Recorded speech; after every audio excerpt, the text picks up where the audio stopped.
Nice. All right. Okay. Another week of Formula One. I guess no, it was a week. So Yes. Okay, I'm gonna do uh, the introduction. Welcome to the uh, this is the Formula Juan podcast with the titular Juan, which is you, hello. and then me, the brother, Carlos. Yeah.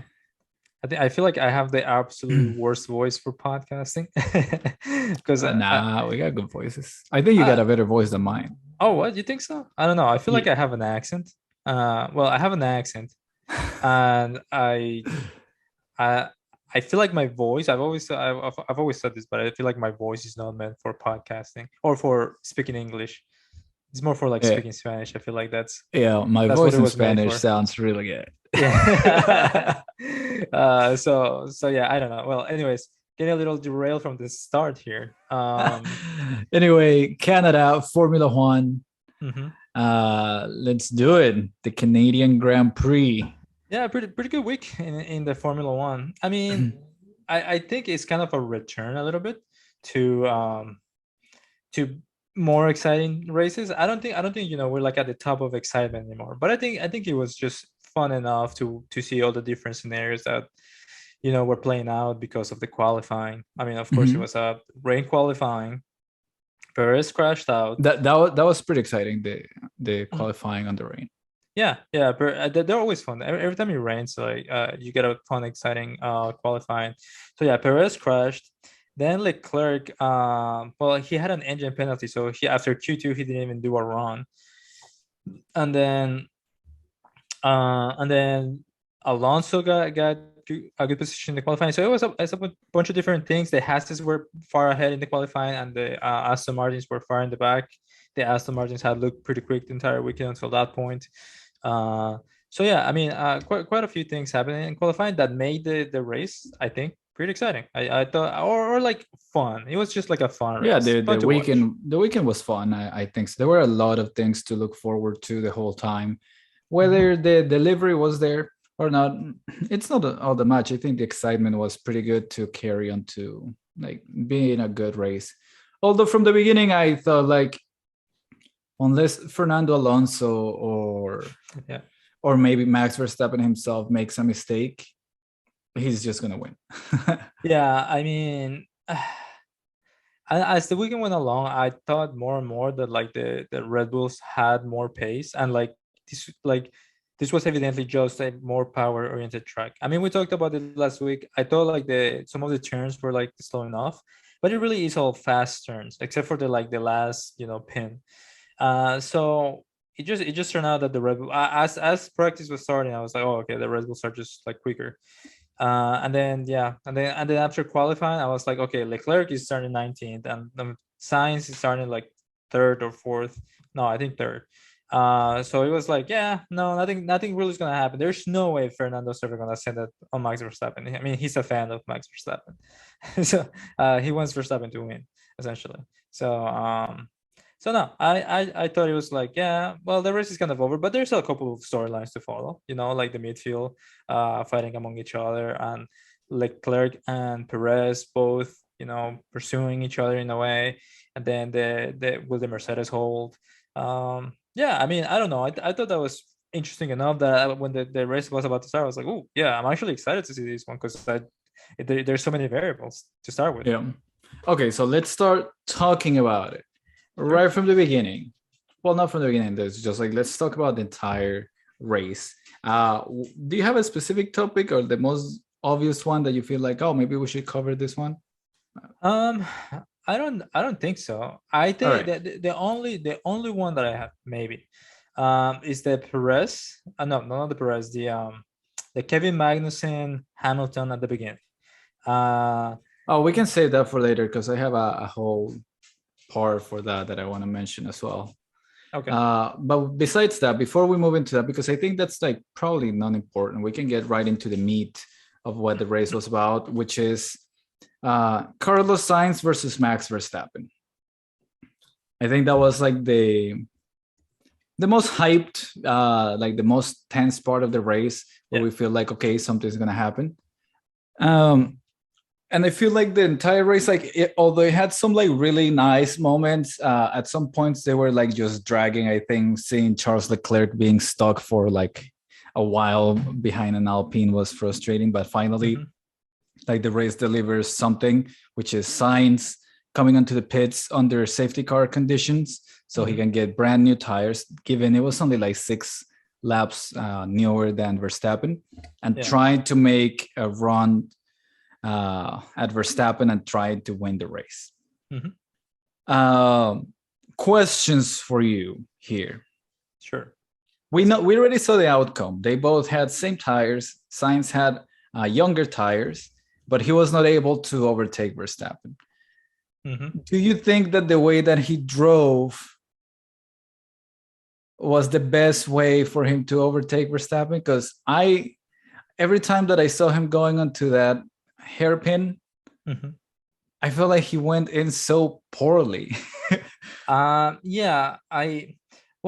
don't know. So I'm conflicted about this because I think Sainz actually did a pretty good job, especially because I don't know. I mean, maybe it's the new cars, but like in the past, when a car is following another, they like try for like 2 or 3 laps and then they like fall behind because they can't keep going. But Sainz did actually like a pretty good job in like chasing Verstappen and staying in his tail. It's just that yes, when he got to that turn, the hairpin, I think it's turn 16 or 17. I don't know what it was. I think he was like cutting it too close, and he wasn't like opening it up enough to like bounce back. Because I did feel like immediately after that hairpin, like he was losing time. Like he was like had to catch up again to Verstappen. So yeah, I don't know. Okay, and then the question then becomes like, he already had the same tires as Verstappen. Do you think that Ferrari should have placed him on medium tires instead? Well, okay, so we were discussing this actually, and I think that what they said is that the hard tire was just the fastest race tire.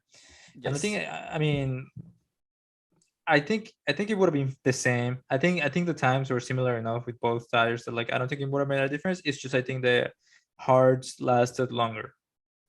And so I think it was probably just wiser to do it. They could have done mediums, but I think at that point on the race there weren't even that many laps. So I would have even seen a good argument for the softs. But the softs seems to be very like you use them for like 5 or 6 laps and then they're good, So yeah, like I feel like maybe on the softs, I think on the softs he could have overtaken Verstappen, but then he would have lost the position like right away. The other option would have been to not. Well, actually, I guess to not pit him. Yeah, to not pin him, but I don't know if that would have worked out too well because Verstappen. No, because Verstappen had brand new tires. Yeah. And yes, he would have kept the position, but on all tires, and the safety car bunched up the entire field, so it's not like he had any time advantage over Verstappen. I feel like it's funny because I think both of the drivers were complaining after the race about the safety car. They were saying like I got unlucky with the safety car, Verstappen said, and then Carlos Sainz was like, we got unlucky with the safety car. And it's kind of like, I don't know, one of you didn't get unlucky, and I think okay, so I think Verstappen would have been unlucky if Leclerc would have been following with like a fresh set of tires. Yeah, I don't know why. Did Sainz say that? Yeah, I think Sainz said that I think he just wanted to stay out with those tires and not have to risk anything, and then like going behind the safety car, he lost position, and like I think like that's such a, I don't know. I hate when drivers make up excuses like that. Because I think that's like such a cop-out answer. It's like, I was gonna win the race, but then that safety car came out, and then like my team pitted me, and then I couldn't overtake the car in front of me. That's because the other car is faster than me. They never look at like themselves. It's like, well, if you would have, I don't know, being better, maybe you could have overtaken Verstappen. Like every single lap, Verstappen did like a better sector 1, I think, and sector 2, I think. or they were probably equal in sector 2. And then like sector 3, the only reason Sainz would get back to Verstappen is because of the DRS. He just needed in one lap to just be better than Verstappen on one of those other sectors, you know, that like he would get close enough to be able to overtake him on the big straight. And also, I feel like every time he took that hairpin, it wasn't like a smooth way of doing it. I don't know if it's because the Ferrari struggled like with rear grip the whole race. So like maybe he had to like adjust the car very uncomfortably trying to make the car like turn. So that could have been a factor. But then again, if he is complaining like, oh, we got unlucky with the safety car, it's like you pretty much get a free pit stop and got brand new tires. So on paper, you should have been able to win. Yeah. And then I always do the same thing. It's like, well, if it would have been Charles Leclerc, would he have been able to overtake Verstappen? Yeah, I mean, I don't know. It's hard to say because Leclerc. See, I see what you're saying. I don't know. I don't think whatever Sainz. I don't think he had a problem. I just think he wasn't taking that correctly, and he wasn't just, I guess, fast enough to pass Verstappen. But because Leclerc, you could visibly tell that like he was struggling. Like his car was going way too wide and like trying to like find like grip all the time. Like you could tell that in the car. But Sainz was just taking that regularly. So I don't know. I don't know. I guess it may be both. It may be different things. I mean, the Ferrari does lack the straight line speed. So I think there's some merit in saying that like maybe they struggle trying to pass Verstappen. But I don't know. I struggle to believe that Leclerc wouldn't have like had more of an attempt because Sainz never even like was able to send it. It was just he just like stayed behind and like never reached him. So yeah, I don't know. Maybe there's also some battery management there that like could have worked. I don't know. I mean that's the level of detail that we don't get. But maybe that played a factor, and maybe Leclerc knows how to handle that better too. So I don't know. It's really hard to compare. But at the end of the day, I mean, he tried, and I mean, there's times that Leclerc has tried and he hasn't been able to get there. So I don't know. I'm not too critical on Sainz. I think he did okay. You know, I mean, yeah, I think he did okay. For me, it's like I'm critical when he says like, "Oh, we got unlucky because of the safety car." yeah. Like, it's kind of hard to say who really got unlucky. So yeah, same like when Perez says in Saudi Arabia, "Oh, I got unlucky with the safety car." Now, like, shut up. Yeah. Yeah. I mean, Perez, yeah. For that, he had no right to complain. I mean, come on, you know. And especially, okay. I feel like Magnussen, every race he gets screwed by the safety car somehow. Like, wasn't in this one where like he pitted and immediately the lap after the safety car? Yeah, the VSC came brutal. out. I was like, oh damn. So it's gotta suck, but yeah. Okay. The next topic that I have is a juicy topic. All right, hit me with it. Is Verstappen just the best Formula One driver right now? Oh, I was just gonna say just period. But like, yeah, I think. I mean, it's hard to say. Because when I was watching this race, I was looking at him and I was like thinking, oh, you know, he reminds me a lot of like Lewis Hamilton in like previous seasons where he just drives, and like he doesn't have to do anything. He just drives the car and ends the race, and he's like, oh look, I won. Like it's that simple when you have the best car and you're the faster driver. So since you know Lewis Hamilton is in a different car and Leclerc is in a different car, it's kind of hard to conclude, especially when the other cars are not like as reliable or as fast. But yeah, if we're going for like the same ways in which we measure like you know Hamilton's success in the past or Schumacher in the past, yeah, I mean Verstappen is dominating every race. Like that's what I've always said. Like you know it's hard to dislike him because he's actually just really good. Like he's just a very good driver. And he can obviously put the Red Bull always consistently on the front and always be fighting for something. That's why Verstappen is great. So yeah, I think it's kind of hard to avoid that, or to say nah, it's not true. Like it's like, yeah, I think that if I'm not mistaken, I think Max Verstappen has won every race he has finished. Am I correct there? No, Monaco, for example, he didn't. Oh, Monaco, he didn't. Yeah. Okay. Did he win Australia? I don't think. Did he finish I don't think Australia? he finished that. No, Yeah, he didn't finish Australia. he went out. So all of them except for Monaco. Mm-hmm. And I feel like, didn't you ask me this before? I'm getting a sense of deja vu here. yeah, because I've been tracking it. Like I think at some point he had won every single race he had finished. Mm-hmm. But I don't know if that's still the stat. I guess it's not, because he didn't win Monaco. But in all honest opinion, no, not opinion, like, yeah, I guess opinion, I guess subjectively, the dude, every race, it's not like he has an off weekend a single time. It's not like, oh, this is not his track. It's like every single weekend, Verstappen is gonna, it's just gonna be there. Yeah, I mean, he's consistent, but like he's also like super fast consistency. Like always fighting for something. Even back when like the Red Bull wasn't the fastest, he was reliably third like all the time. Like, yes, right there behind like Lewis and Vettel, for example. Like always, he was always there, and like you could always say like he was about to win the race, except when he was like racing against Ricciardo. I feel like he was making a lot of like silly aggressive mistakes, where he would be like, Yeah. no, there's nothing wrong with my driving.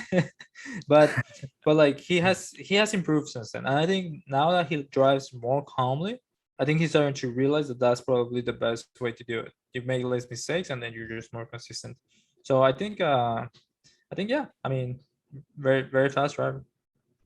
Yeah, I think, like, I'm still like debating whether, like, if I should start liking Max Verstappen, right? Because in last year, the whole time that it's like Lewis and Verstappen were there every single race.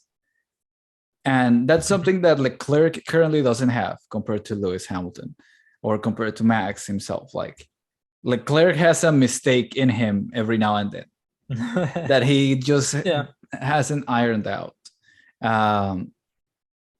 And like the other, I forgot what I was about to say. Like, just Verstappen doesn't have that. It's just like the dude is incredibly consistent up until he's under a lot of pressure.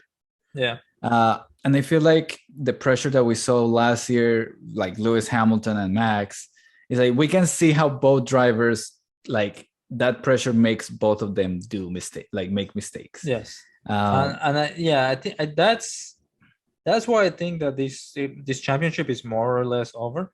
I mean, like we said last week, it's not so much that like there's too many races to say that yet, but like the fact is, almost like the next 8 tracks in the European season just totally favor Verstappen, like all of them, because they're all almost power tracks, almost all of them. And I mean, Verstappen is driving as good as he's ever driven. So he's driving more relaxed, and he's got an advantage on the points. There's no real reason that he has to try harder than he needs to. He just needs to finish races. Yeah, there are 13 tracks left. Yeah. And if Leclerc wants to win it, like, every race needs to be perfect. Yeah. Just like every Verstappen race so far has been perfect. The guy hasn't made a single mistake on any race that he's like driven on this year. It's been 9 races. He's made mistakes that like he could recover from, like when I think he went off on like Spain, like on like turn 3 or 4. Kind of like Sainz. Oh yes, yes. Yeah, and then then he came back into the road, and like he just finished the race normally, and he was there competing again. So I mean, it's happened. It But happens. We also mentioned in the podcast the uncharacteristic mistake from Max Verstappen yeah, because he just doesn't make those. yeah, exactly, So exactly. like I guess Leclerc has to make then less mistakes than Verstappen from here till the end of the year, because otherwise, I think it is over. Otherwise, like I think, Yeah, yeah, and like his Verstappen's biggest weakness is his short fuse. The fact that like if you can get under his head, he's gonna drive angry, he's gonna drive desperately, and he's gonna try dirty things. That's sort of like his downfall. But you cannot get him in the spot. I mean, if he has like over 50 points advantage in like the points championship already, So it's like you can get him uncomfortable. You can get inside his head. So he's probably just gonna be driving relaxed. In the meantime, you have to drive harder and faster and nearly perfect every race, so just to keep up. Yeah, I don't know. It's looking a lot like it's in Verstappen's favor. He's heavily advantaged to win this. So we'll see. I mean, this is what happened back in the Hamilton days too, right? He just got away, and he was like, "Oh, well, I guess we're just watching for fun now." Yeah. okay, let's leave it there. All right. The next topic I wanted to compare here is Ferrari versus Mercedes. And it's a little, okay, where's this going? Is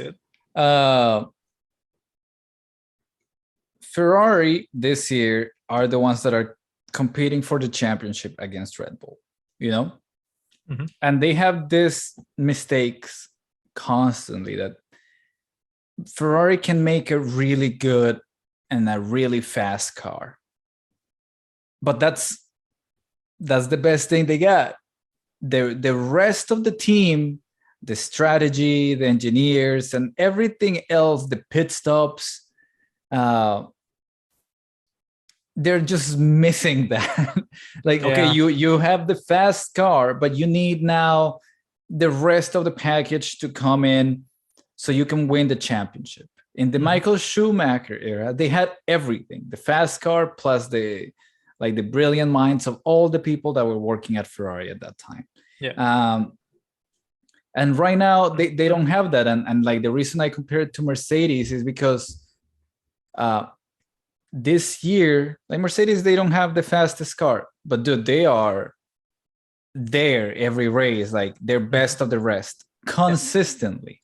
Yeah. Like they just get the strategy on point, they deliver every single weekend, and then for the many years that they've been a team in Formula One, that they just won championships, that's what they did. But they had the fast car. It's like Mercedes, for whatever reason, it's like, how are their strategies flawless every race? Yeah. Well, I think last year they made a couple of mistakes, but it's like it's like the comparison, Just because you have a fast car doesn't mean you can win the championship.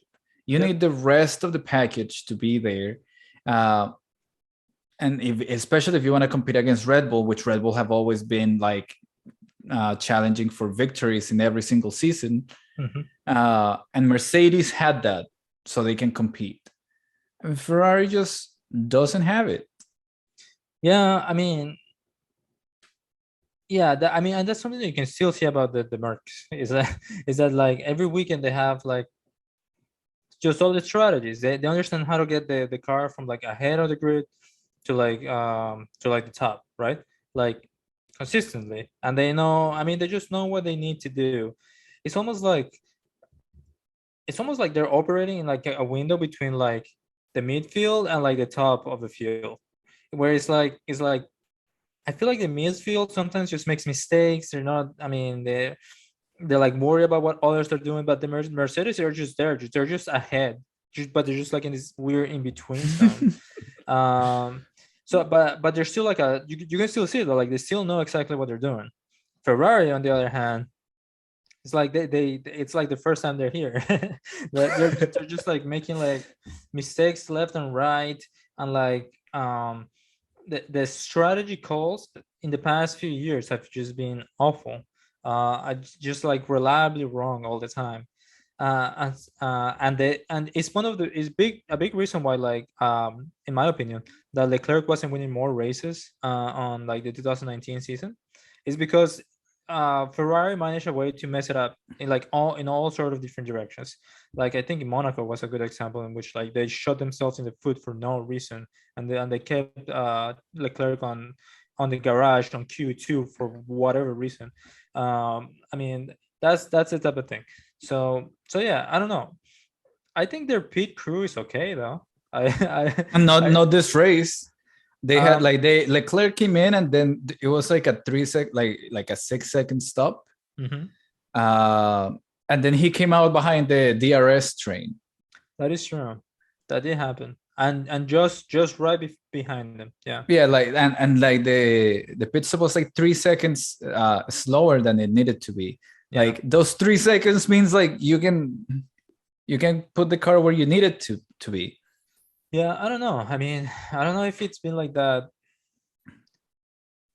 I don't know if it's been the trend though. That's the only Yeah, thing. I don't know if the pit crew is the one that is consistently messing up, but it's like you need to iron out all of this stuff, you know? Mhm.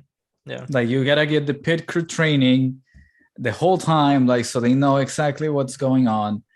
You need the strategy to be on point. I feel like they kept Leclerc quite stuck behind Ocon for Mhm. such a long time. Yeah. Like, well, obviously, I don't know. I don't have the data that they have, Mhm. so it's hard to say. But and I'm like, it was that the best? Like at some point, it's like, okay, we're going plan D. And I'm like, how wrong did your race have to go that you're like, okay, plan D, this is the one. um, I, I don't know. I feel like they kind of got forced into that situation. If Yeah. I mean, there's times where, like, I love to blame them, especially when, like, Leclerc is first and he's fourth.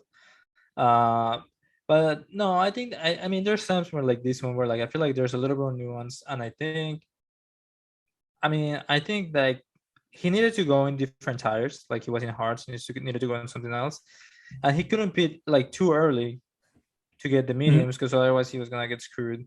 So he did get stuck. I mean, the part that, like, was kind of a mistake, I guess. Maybe the calculations behind, like, the hard tires and what they could do. Maybe they should have started on the medium tires, and sort of gone from there. But that would have been a riskier strategy. So, and generally speaking, the strategy is to go with the hards to begin the race, like with the harder compound, follow the cars at the same speed, at similar speeds, and then at the end of the race you really pick it up. So I don't know. I don't know if I can blame Ferrari fully for that, but it, I mean, yes, there's been more than one issues with their strategies. Yeah. Yeah. I just wanted to like, if they're fighting for the championship against Red Bull, Mhm. like Red Bull and even Mercedes are a more complete team than Ferrari is, even if Ferrari has a faster car. Yeah. Uh, so I feel like I wanted to bring that comparison. It's like, did they fucking just get it together? Yeah, I mean, Like you want to compete for the championship, that's the level you need to be at. Just because you have a fast car doesn't mean you are at that level. and I mean, they also cannot forget that Mercedes is still competing for that spot. Mercedes is still coming for number two if you know, if they don't wake up and, like, play the strategy how they're supposed to play it, or make the car more reliable, whichever one. Because yeah, I mean, the Mercedes have been fast and they're gonna remain fast. Okay, this is the next topic over here. We're gonna talk about Fernando Alonso. All right. Uh, I don't feel like Fernando Alonso can catch a break this year. The guy has just been incredibly unlucky with like the instances where like he has the chance to like show something. Mhm. Um, in Australia, I think he was gonna be in the front row, and then like he crashed, like the engine cut off or whatever. The Oh ones yeah. that we debated whether it was his mistake Well, it was his or if mistake or they not. or actually something actually happened. Mhm. Um, apparently in that one also he damaged his tendons in his wrists. Oh really? Yeah, when he crashed and the steering wheel snapped, like it, Oh, it oh, damaged his hands, and he's been like nursing that injury. oh, that sucks. Uh, then, I mean, this weekend also apparently he had like an engine issue, like there was a leak of air in the engine, so he couldn't like go top speed and in the straight. Oh, And I feel like I think he was racing pretty much Lewis Hamilton at the beginning of the race, mhm. and then all of a sudden he's just falling behind and falling Yeah. back and falling back, and it's just like every race is like Fernando Alonso just gets screwed over somehow. Um, yeah, I don't know. I mean, I think those are all good instances in which I feel like he's gotten unlucky, but I mean, he's also made a good showing and made as good as the car as he could have. I don't know. I don't know. I don't know if unlucky fully involves it, but I think he's been consistently better than Ocon.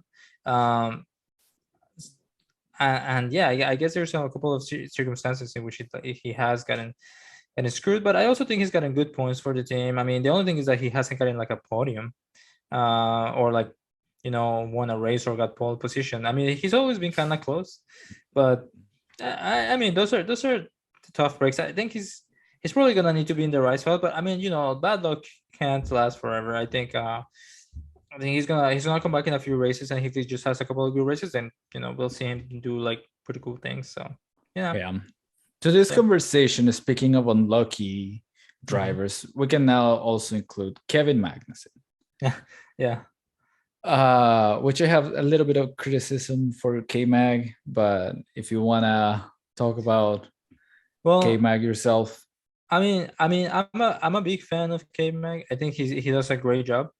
And I think he came in with the season like in Bahrain, and like he like was destroying at first, but I don't know what happened. I mean, it felt like race after race, either the car wasn't fast enough, or whenever it was fast enough, he's always like crashing against Lewis, or like driving off the road, or like the car can't finish. I feel like if you were to ask me, I mean, like he's not the most noticeable of the drivers. Like I feel like the beginning of the year he was like a story, but like then like he just kind of like blend in the background. But if you're talking about unlucky, I think he's one of the most unluckiest ones so far. Like Yeah. he's actually had like a really tough break, even tougher than like let's say Mick, who is more noted Yeah. by the media and stuff. But I think K-Mag is also it's also been Yeah. there. I think K-Mag did the first race, and it was like glorious comeback. In Saudi Arabia, I think he got screwed over by the safety car, that also happened to Lewis Hamilton in Saudi Arabia. As it was both K-Mag and Lewis that got screwed over. Yeah. What was the next race after Saudi Arabia? Australia. Australia. I don't remember what happened to K-Mag in Australia. I think they did well. I want to say that they did well. Okay, I have it here. In Imola, at the beginning of the race, like he was weaving, uh, for some reason, and like turn on like lap one things, he just went weaving. You remember that? At the beginning of Imola, we criticized it that he just Oh yeah, he started like weaving at the beginning. yeah. Yeah, I kind of remember that. Then on Monaco, he didn't finish. Like they had to retire the car. In Baku, the car broke down when he's fighting for points. And now in Canada, in Spain also, he messed up his own race when like he went on the outside of Hamilton. And like And he then flew like off, yeah. and then in Canada, same thing. Like I feel like the small criticism about Kevin Magnussen is that he's a very aggressive driver, and like that it's okay to be aggressive, but you don't like. I understand that you are in a Haas and you feel excited that there's a Mercedes next to me and I'm fighting the Mercedes. And it's like, but is that really your race? Yeah. You know, are you really going to, in the long run, beat the Mercedes? Yeah. You know, don't fucking send it on the outside of Lewis Hamilton on lap one and risk your car getting damaged. Yeah, I'm not really sure if I understand that either. I would think maybe he thinks like it's a better strategy, right? If I get ahead of the Mercedes, well, the cars behind the Mercedes are not gonna be able to pass me for a longer period of time. I can make this tire last, and then I can try to squeeze myself until the end. But like he's risking so much to do that like little trick, it's like a little like advantage that you might get, and he's like sacrificing his entire race for it. I think that's the only reason that I can find, because there's no way that he's deluded enough to think that like he's actually in a race with Hamilton, or not with Hamilton but with the Mercedes. Is I don't know. I think that's the only valid reason that I can find. I mean, I don't know what strategically other things like you might be thinking of, because you're never gonna keep that position in the long term. So. Yep. So yeah, I think he's super excited. He's like, I'm gonna race. I'm gonna go here. Look at what I'm challenging, and yeah, I think strategically it does make sense. Like if I'm in front of the Mercedes, I can keep this position for longer, and we can get good results. But like all you really need, like if you look at, I don't know, Mick Schumacher and Kevin Magnussen, if they get 9th and 10th every race, that's all they need to do. That's all they need. Yeah, that's fine. Of AlphaTauri. Yeah, like that's all you need. Just be consistently. It's okay. You don't need to finish 5th or 6th or 7 or 8. Yes, 9 and 10 every race. Yeah. Yes, and 9 or 10 every race, and you're fine. Like and then on the off race that you do get like that 5th place, like you get in Bahrain, yeah, it's glorious. Yeah. But all you gotta do is be consistent. Just be there. But if you are risking it on lap one every single race because you want to make this glorious move, it's like, I know that it is gonna look great if you manage to stick it there, but it's not worth it. I will say maybe it's just a mistake. I don't know. Like maybe like he thought that the opportunity was there. So I mean, in Spain, I think it was a sort of misjudgment. As he was closing in, I mean, he was in a part of the lap in which like the cars open up naturally, and Hamilton was simply following the driving line. I think he underestimated how much more Hamilton was going to go to the right, so like he ended up getting bumped out, and like he went into the gravel. So I think that was his fault. On this one, I don't know. In Canada, like for one, I think Hamilton really squeezed him on the entrance. I was like, okay, that's suspicious. And I was like, if that's when he got the puncture or the damage in the wing, that probably should be a penalty for Hamilton, because he actually like almost drove him on the road. But that's not where he got it. It was actually on the turn as he turned into that chicane. Like he touched the front of his wing with the back wheel of Hamilton, and that's why it looked like, oh wow, he was like lucky that he didn't get a puncture, Hamilton. If you look at the onboard, it looks really close, like it or like it looks really tight. So I'm kind of like, he just misjudged it a little bit, and like he ended up destroying his entire race, especially because of the rule that we were discussing coincidentally last week about the black and orange flag, where it's like apparently it exists, and apparently they're gonna start implementing it because they're implementing it with Kevin Magnussen, of course. The how do you call it? The guinea pig. Yeah. Yeah, because obviously they're not the top team, so they're obviously going to enforce the rules against them. When Hamilton did the same thing last year on Saudi Arabia, when he crashed into Verstappen, or like when Verstappen brake tested him, and he passed him, he still had damage for a lot of laps. They never took out the black and orange flag. I mean, and I'm like, well, why not? Why not? I mean, it's the same rule. Like, are you going to apply them equally? They didn't take out the black and orange flag for Leclerc on Suzuka in 2019.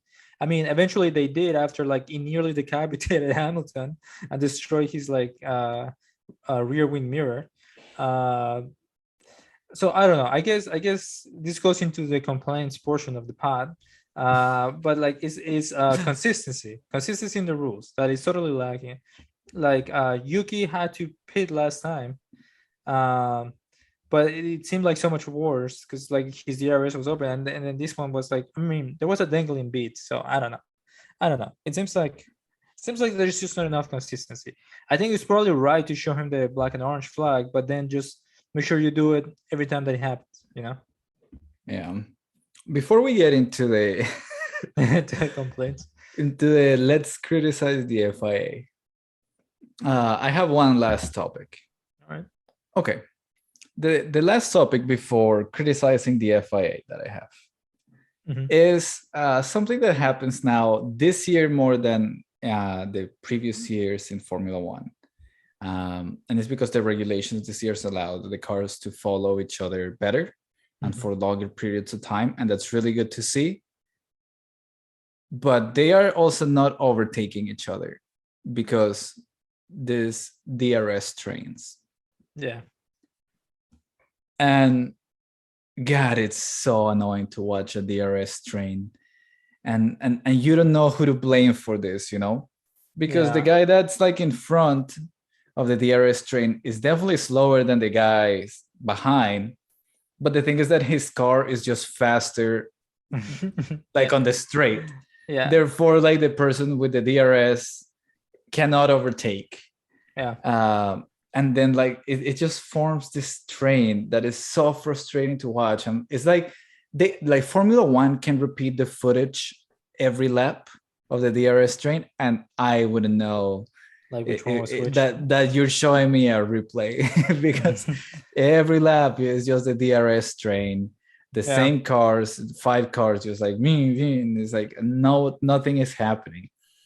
I mean, I don't know. I mean, I don't know what the easy. I don't think there's an easy solution because I think it follows a very natural sort of pattern that like you see in like the lead cards, but like it's just a lot more perceivable in the cars in the midfield. Because generally speaking, a pass it takes like a few laps, like maybe 5 or 6 laps, maybe even more. Maybe it could take up to like 10 or 14 laps.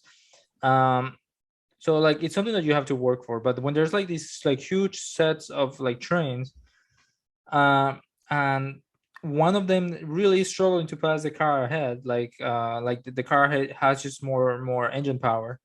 It's like, yeah, I mean they get stuck there. I mean, it does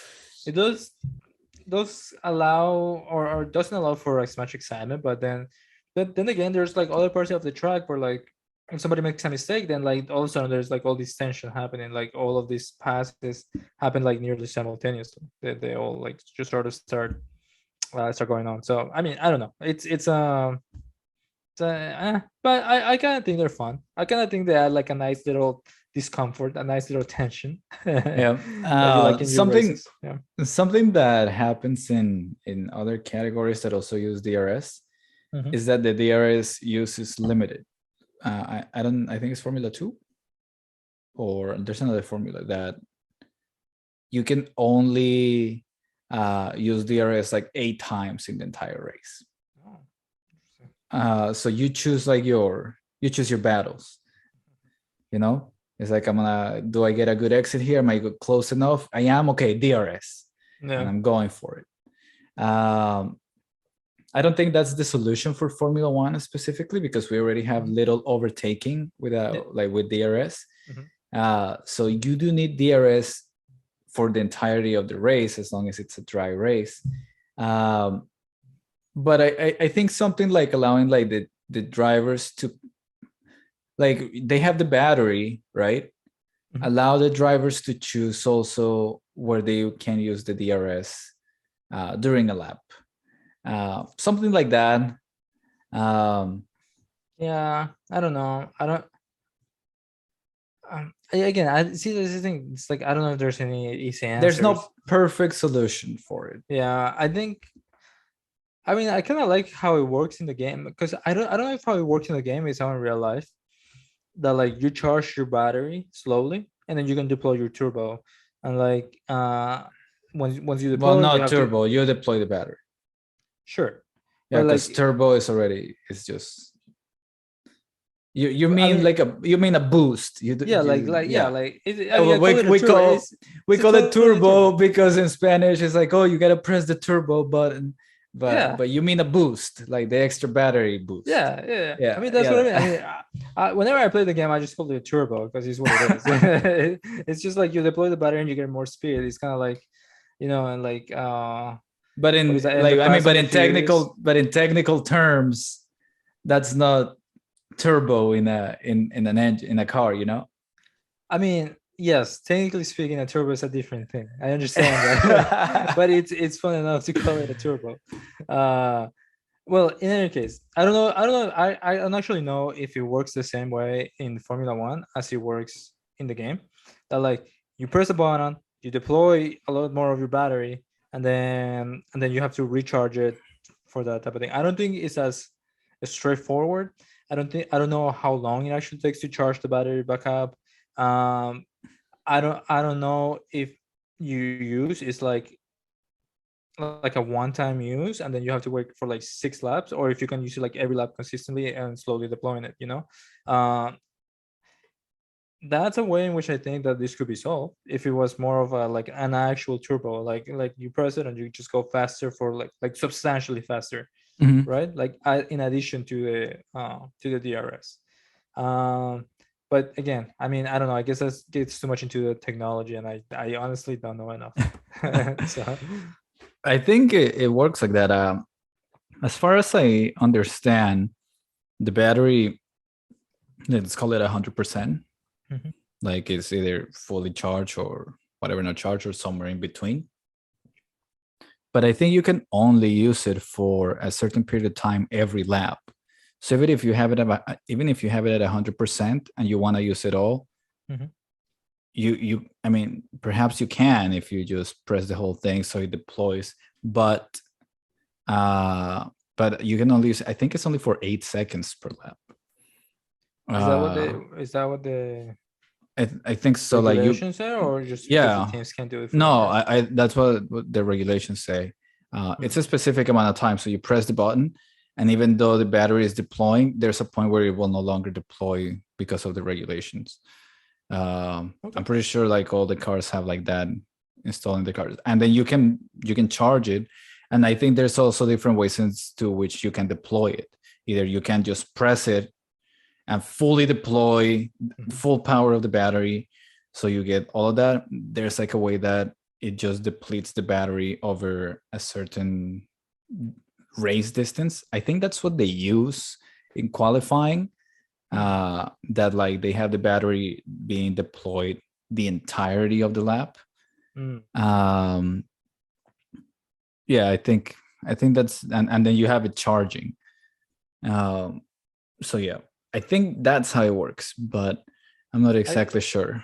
Yeah. I mean, I guess I could see like realistically there's probably a different modes for it. But yeah, I don't know. I mean, I think if there was a way in which you could like use it like that, where like you like actually get like a substantial amount of speed, by doing it alongside the DRS, I think. I mean, I don't know. I think that would be a good way to like sort of spice up the passing and more strategically have, because if everybody just has DRS and like in the DRS train and there's no extra No, I'm pretty sure speed coming everybody's from using their anywhere else. batteries as well. Yeah. Yeah, I don't know. I assume that like I don't know. I assume there's a point where like somebody else is using it at a different time than somebody else. So yeah, no, they yeah. choose when to use it and when to deploy it. I think that's what they call the overtake button. That's just the battery usage, but then they only have like 8 seconds of that per lap, so you get to choose where you want to use it. All right. Yeah. Well, yeah. I don't know how it works. So yeah. Okay, let's criticize the FIA. All right. All right. Hit it up. Okay, the FIA critic this week is very simple, and we were talking about it. Is the front wing of Kevin Magnussen.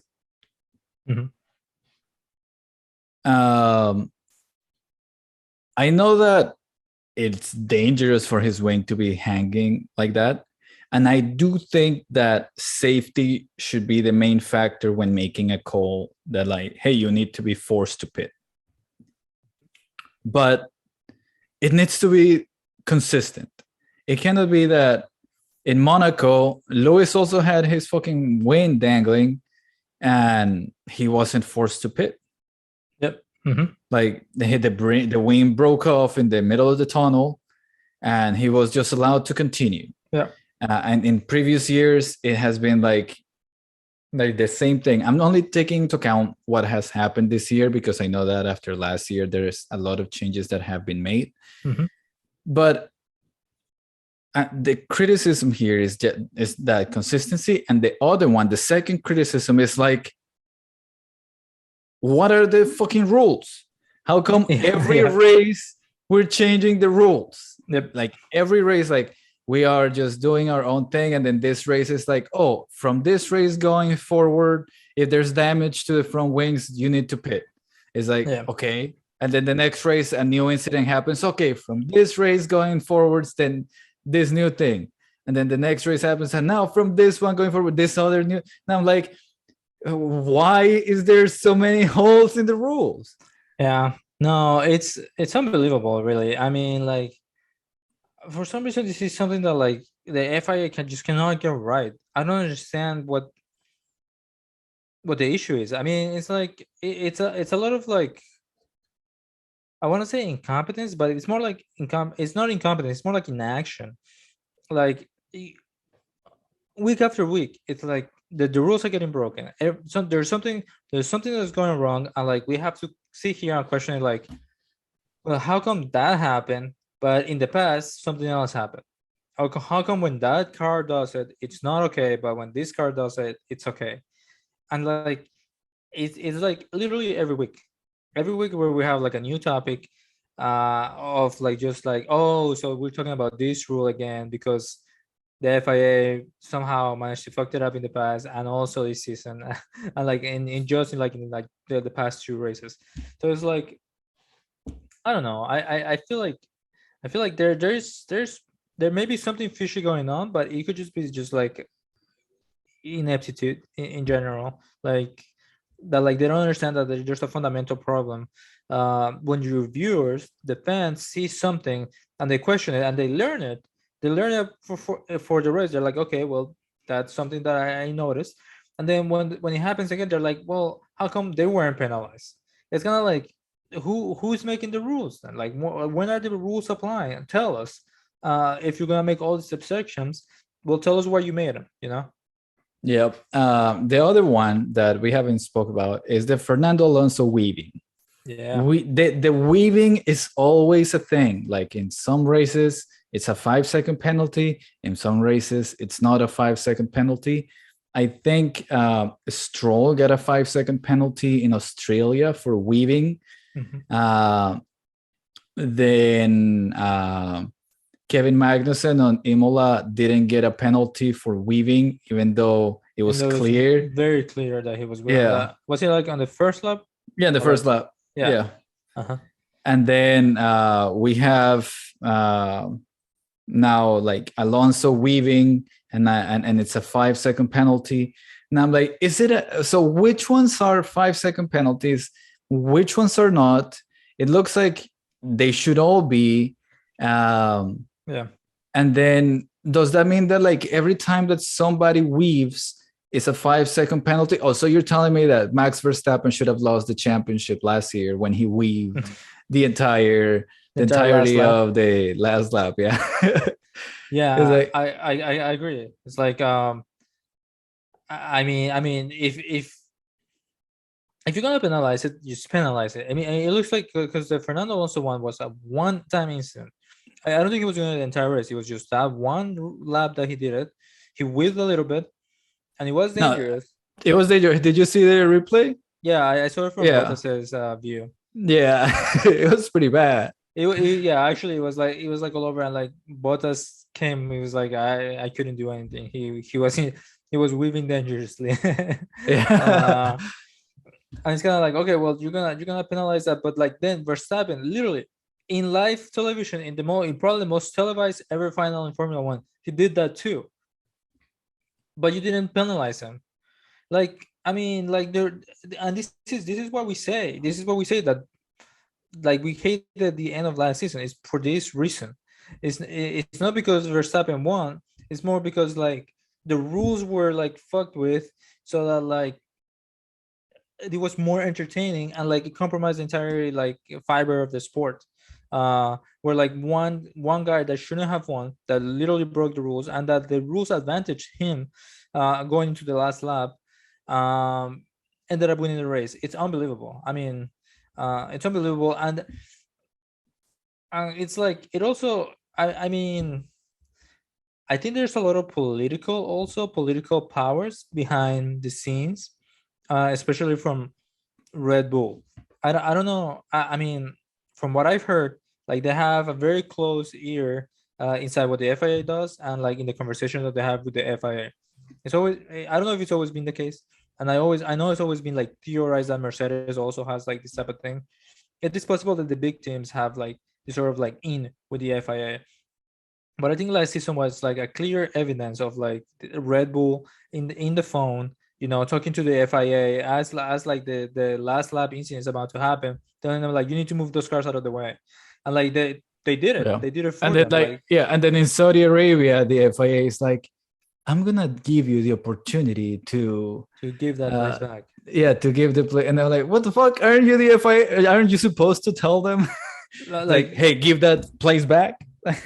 Yes, exactly.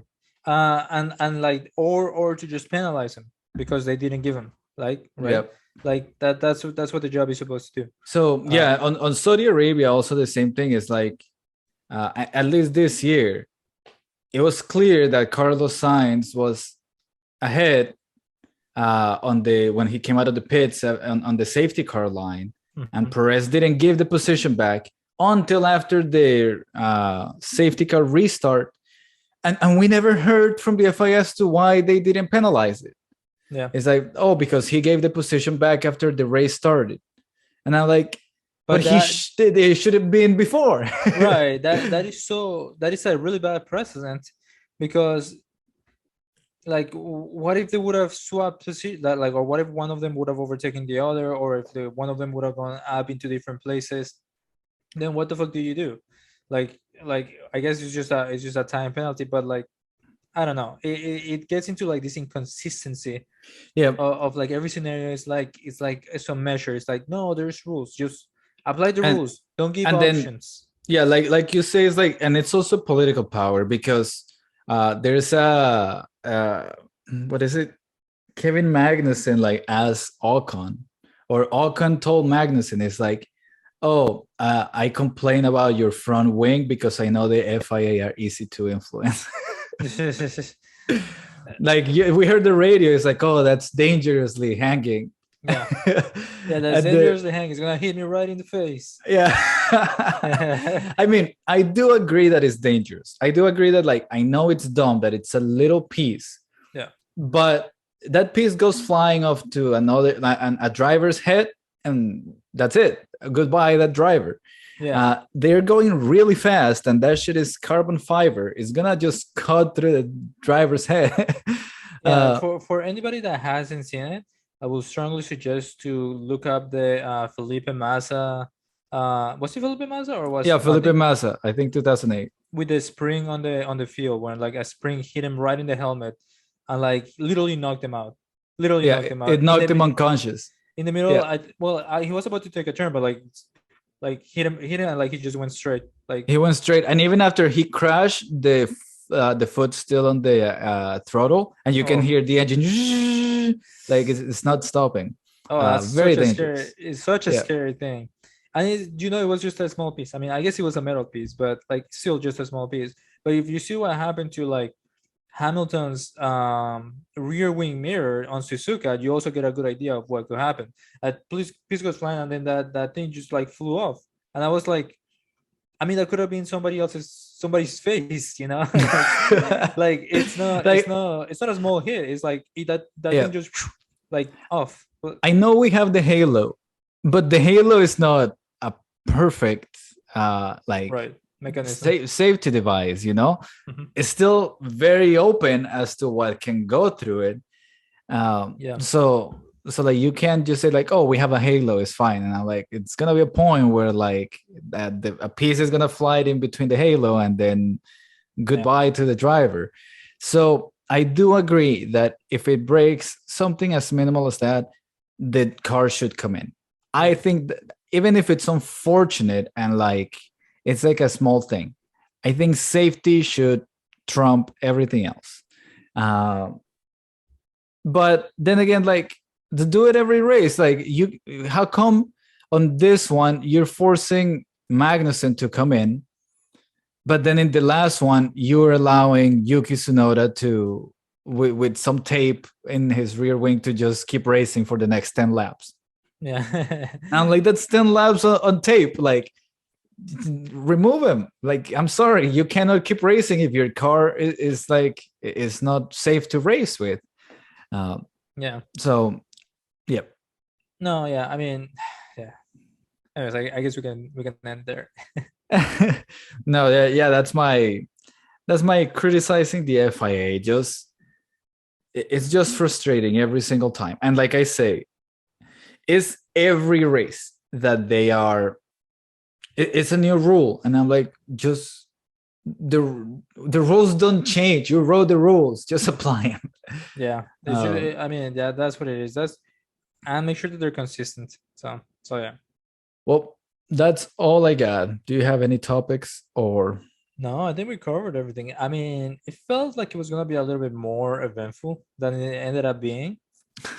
Like I felt like maybe there was gonna be a crash, or that like there's gonna be more storylines than like just like Lewis Hamilton got third and like Leclerc got fifth.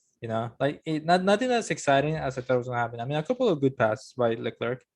But yeah, kind of little lone topics. The championship race is kind of fading. okay? So let's rate the drivers. All You right. ready? Yeah, let's do it. Let's start with Charles Leclerc. Yeah, a little bit of a tricky one to start with, because I mean he didn't take part in qualifying. Um, I think in the practice he was doing okay. He was like second fastest in a few. Um, but then he started from 19th, and then he got stuck behind like the Alpines. But it's hard to know if it was the car or if it was him. I'm I'm gonna be impartial here. I'm just gonna give him like a 3.5, maybe a 4, 3.5 for a 4. No, a 3.5. Let's do a 3.5. I feel like on a good day he would have been a 4 or 4.5. I think realistically speaking, at the beginning there was a podium in there. And I don't think it was his fault. I don't think it was his driving that was bad per se. It's just the car wasn't like where it needed to be. And like this, the rears were sliding a lot on the first stint. So yeah, I mean 3.5. I think about those. Okay, Carlos Sainz. Sainz. I'm gonna. I don't know. I don't know if you're gonna like it or not. I think I'm gonna give it a 4. He was essentially where he needed to be. I mean, it's all about consistency, and he ended up second place. Was very close to Verstappen, close to passing him. A couple of opportunities, and it's what it's all about. It's just putting pressure. I don't know. I mean, couldn't make the pass, but stayed close, and I think that's good. It's good signs from him. It's improvement, and it's what the Ferrari should be doing. Okay, Max Verstappen. That's also a tricky one because he had kind of an easy race until the end. At the end, it actually looked like he was struggling a little bit, but he had a really good qualifying. It's kind of hard to give him a 5 or a 4.5. He's one of the two. What do you think? I think it's a 5. I think a 5. Okay. Oh, sorry. You think a 5? Yeah. All right. I'll give him a 5. I don't care. I mean, I think he's gonna win this weekend anyways. He had like a nearly flawless performance. All he had to do was drive forward, and then he was able to get there. But Just because it's boring doesn't mean that. exactly. Yes, just because he's boring doesn't mean that he didn't achieve it. So Yeah, Sergio Perez. Perez. Let's think. He crashed on qualifying, and then he went out. I think it was just his engine.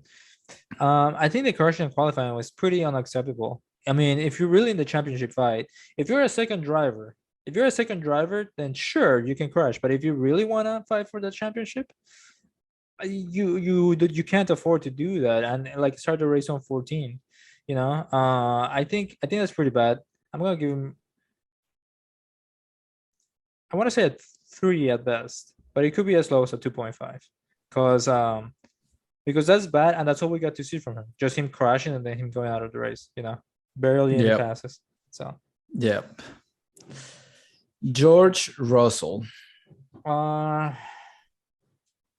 He did okay, but he didn't do as good as Hamilton. I'm gonna give him a 4. I mean, he's still the most consistent driver out there. Besides Verstappen. Besides Verstappen, but I mean, every race he's finished, he's been like in the top 5. So very good. Lewis. Lewis, he had a good recovery.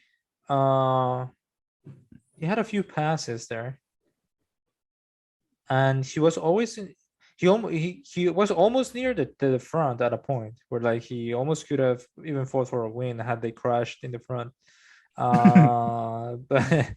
I'm gonna give him Verstappen and Sainz would have taken each other out. It would have Yeah. been Lewis's victory. I think he was faster than Russell this weekend in general. I can give it a 4.5. I think that's 4.5 is fine. You don't think a 5? For Hamilton? No. Actually, I think Russell could get a 4.5 and Hamilton a 5. I don't know if there's anything that Hamilton did or didn't do that doesn't give him the perfect score. I guess so, but it's also hard to. No, I'm gonna stick to a 4.5 out of 4. I feel like I want more from them. Maybe a little more fighting, maybe a little bit more contention for something, No, but I feel like there's room for entertainment improvement. So no. But in all seriousness, I feel like I can just give 5 hours like they're candy. It needs to be more special. I think I need to see something special. Okay. El Botijas. What was his El ending Botijas position? is Valtteri Bottas. Yes. I gathered that much. But what was his finishing place? I think he finished behind Fernando Alonso, and then Alonso lost the position with the 5-second penalty. Oh, that's right. Yeah, because he couldn't pass him. I'm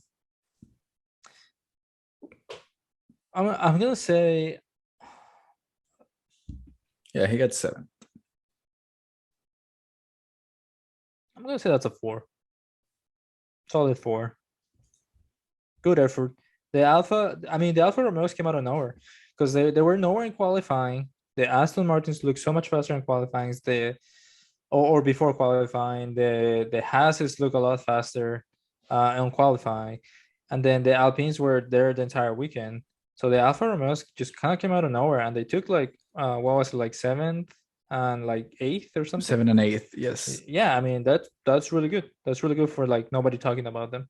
That's what they needed to do. That's what Haas needs to do. Yeah, just be there. Yeah, Alfa Romeo there, and then like 9th and 10th Haas. There you go. Yeah. Yeah. So yeah. No, a 4. A 4 from him is good.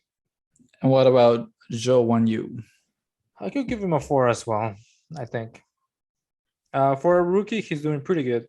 Actually, I was thinking about this. I really like Guanyu. I think from his time in Formula 2, I always thought like he was actually a really good driver, a really fast driver. Like he was always getting qualifyings and stuff like that. I think he has some potential. I don't know how much potential yet, but like he's showing that like it's not like Latifi or like a Yeah. or a what's it, a Mazepin, or even a Giovinazzi. He's a little bit faster. He's a little, he's a little bit consistently there, and he's Yes. trying and he's getting there. So I'm happy with him. Yeah, I think so too. I think, he's not the greatest. Like we don't see any spark of genius, but the guy is consistent, and and he seems to be like getting results for the team. Yeah. Even though the car is breaking down on him constantly. Yeah, actually, he's So also been. I'm glad that he finished this race in the points. Yeah. All right, Lando Norris. Lando. Let me see. Oh, Lando got stuck behind the train like the entire race. He was messed up by McLaren. Like they asked him like Lando what happened, and then he's like, "Oh, they didn't have tires ready." Oh yes, I totally forgot. He got like totally like just like stuck in the pits. He got a Ricciardo situation in Monaco. Yeah. Where like they forgot the tires because they double stacked them. Yeah, terrible. That sucks. Sucks for him. But he also got stuck behind a train of cars, and like I mean, wasn't the McLarens are having a real tough issue trying to pass cars. I think Yeah. that's something that like they're really struggling with. They're just like in power. But yeah, I mean, I don't know. I can give him a 3. I think that's generous, but Yeah, I obviously, think I don't that's think it's. We're giving him the benefit of the doubt that it's not his fault, but exactly. Yeah, I didn't see like any mistakes from him or any like silly things. I think he just drove okay. Oh, you gave Russell a 4, Hamilton 4 or 5, yeah. Mm-hmm. Yeah, because Russell crashed his car in quali. Yeah. And Daniel Ricciardo. Ricciardo, yeah. Okay. I don't know because Ricciardo, well, he didn't finish in the points, which is a little bit unfortunate. It's probably because he doesn't have that straight line speed, but I think he finished. He started the race at 9th. So the fact that, I mean, he went down 2 places. I don't know. I'm gonna give him a 3.5. I mean, he got to Q3, even though Lando didn't. So that's really good signs. And he still managed to have a pretty good race after the fact. Didn't finish in the points, but that's okay. I mean, it's still like a better performance than Lando. So 3.5. Okay. Alex Albon. Albono. I think he did some passes. He was kind of there, but not. I mean, nothing special. I think that he's just so far ahead of Latifi all the time. But it's hard to say if that's just like a natural thing, or if it's like Albon's really out driving the car. I'm still gonna give him some props. I could see myself giving him a 3.5 or a 4, but I think the 4s could be closer to the points. So I'm gonna give him a 3.5. Say that he did pretty good, but nothing incorrect. Latifi. Latifi, who finished last once again. 7 seconds behind. Jesus. Yeah, no, nothing impressive about Latifi. I don't even think he got screwed over by anything this time around. He's just consistently driving last. He had that home pressure disadvantage. The home disadvantage. Yeah. No, I saw it 2.5. At least he's not crashing. Bro, when are you gonna give this man a 1 or a 0.5? I think I given him that. Oh man. I think on the weekend that he crashed, like on qualifying and then on the race. I think I gave him like a pretty low score, like a 0.5. All right. K-Mag. K-Mag. I don't know. It's hard to say. He ended up outside the points, and it seems like it was for his own fault. Kind of disappointed. Maybe we should have talked about this. That the FIA actually didn't investigate that incident. I think it should have at least been investigated. But at the end of the day, I do think it was kind of his own mistake that ended up causing him. He had a really good qualifying, and it has looked like he had a lot of potential, but he couldn't even recover even after the safety car. So I'm gonna say a 3 at best. 3. We're so generous today. Mick Schumacher. Mick.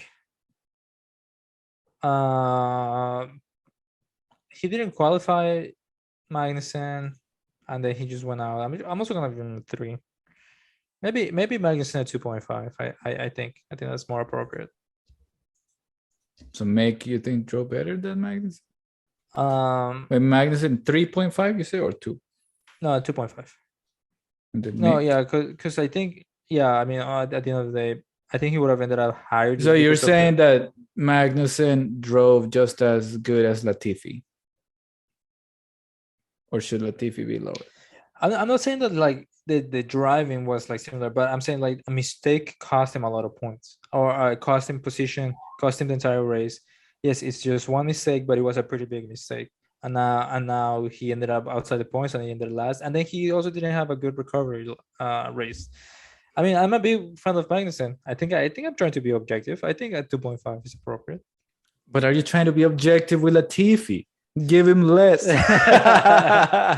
uh I don't know. I mean, he's been consistent. I mean, but he also, I don't know. I don't know. It also doesn't matter. I mean, they're not gonna get points for this week's Formula One championship. So, No, you I cannot mean, be like the FIA that is like, oh, it's in the back. It doesn't matter. Give him a. I guess you're right. On principle, I'm gonna give him a 2. Sure, I lower it down to a 2.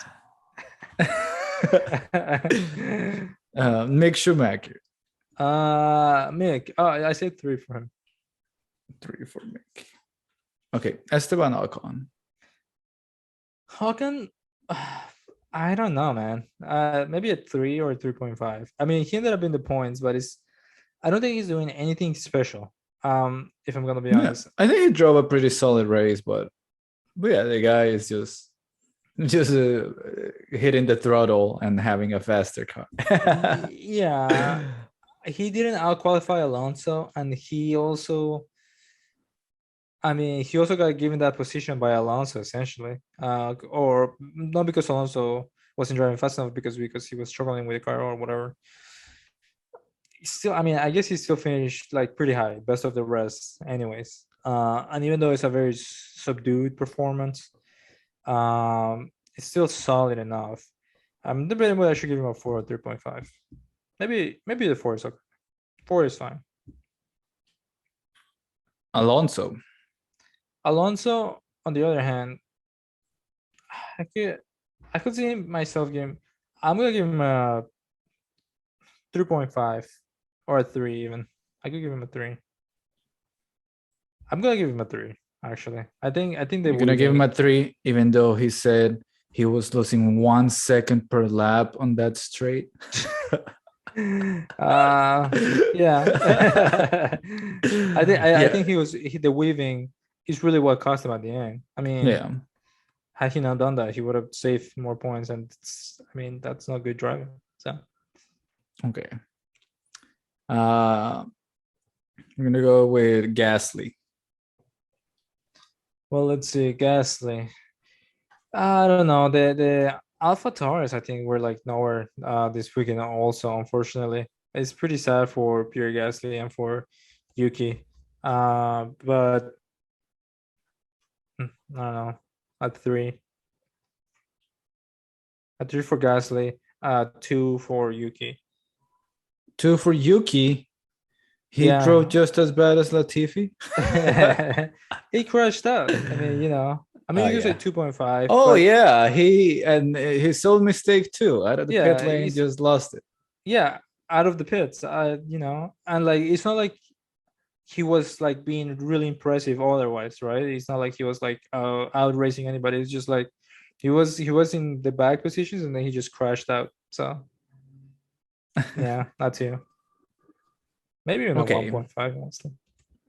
Sebastian Vettel. Vettel. Well, I think their qualifying performance was where they struggled, but then Stroll managed to get back and Vettel didn't. I'm gonna give him a 3. 3, and Stroll, I'll give him a 3.5 because he was a good recovery. In a track where like not a lot of people were having easy times passing. So yeah, I felt good for Stroll that he was able to end there. Okay. All right. Ready for this? Mm-hmm. So Verstappen wins it because he's the only one with the 5. Yeah. You only have one person in 4.5, which is Lewis Hamilton. So Hamilton gets second place. Sounds good. And then for third place, you have a 5-way tie between Sainz, Russell, Bottas, and Guanyu. And last but not least, Ocon.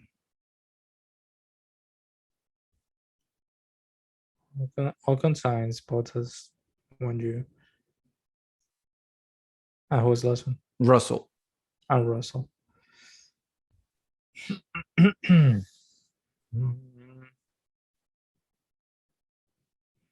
All right, let's give it to Sainz first.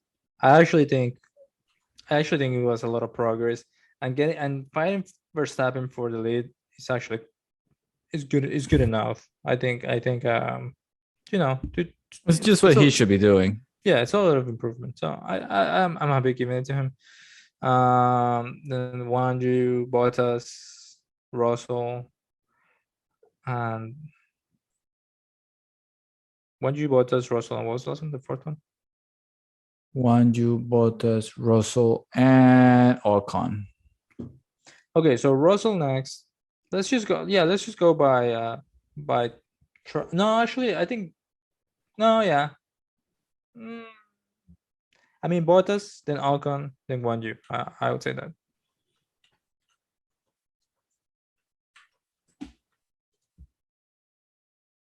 Okay. Now, for the last three places, so 7, for 8, 9, and 10, you have 4 drivers. So one of them is going to be knocked out. It's going to be Leclerc, Ricciardo, Albon, and Stroll.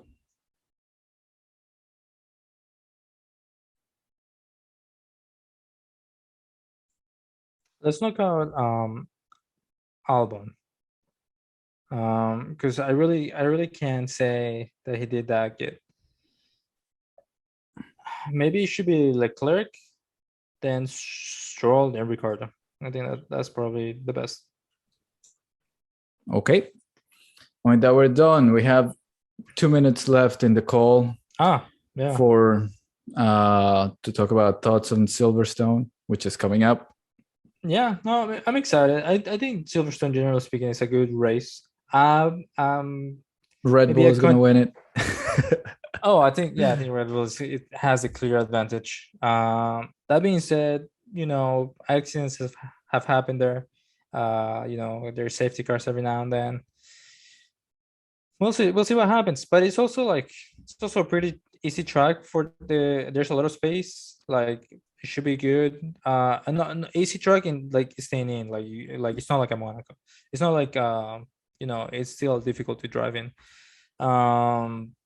Or very competitive. So yeah, no, we'll see. But I think the Red Bulls have a huge. You were gonna say a controversial opinion? Oh yeah, I'm not a huge fan of Silverstone. Myself, I don't like it as a track a lot. Yeah, I agree. Whenever I play Silverstone, I'm like, oh, it's Silverstone. Yeah. It's nice. And every time that I see races there, they're very cool races. Yeah. But for some reason, the location or something, I don't know. There's some vibe about it that I'm like, it's kind of boring. Yeah. I don't know why. And I don't know. I don't like the turns, like the way they feel. They're a little awkward and the S is kind of fun, but that's about the only part where it really it's a really nice track, but for some reason there's something that is something off about it. Yeah. Anyways, we might talk about that in the future. So thanks everybody for watching. We did it. All right.